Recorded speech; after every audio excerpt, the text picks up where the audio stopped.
மகாபாரதத்துல பஞ்சபாண்டவர்கள் வனவாசம் சென்ற பொழுது அவர்கள ஒருவரான பீமன் பல சிவதலங்களுக்கு சென்று வழிபட்டுள்ளாருங்க. அதுல ஒன்று இந்த சிவனாலயமும் சொல்லப்படுதுங்க.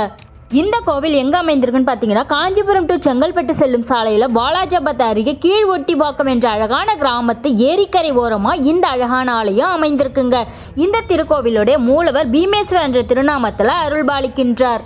சிறு வயதிலேயே பீமனை கொல்ல பல சதி திட்டங்களும் தீட்டப்பட்டிருக்குங்க. துரியோதன ஒரு முறை பீமனை கொல்ல விஷம் வைத்து சிறு வயதிலேயே ஆற்றில் வீசப்பட்டதாகவும் புராணங்கள் சொல்லப்படுதுங்க. பின்னர் பீமன் நாகர்களால் மீட்கப்பட்டதாகவும் புராணங்கள் சொல்லப்படுதுங்க.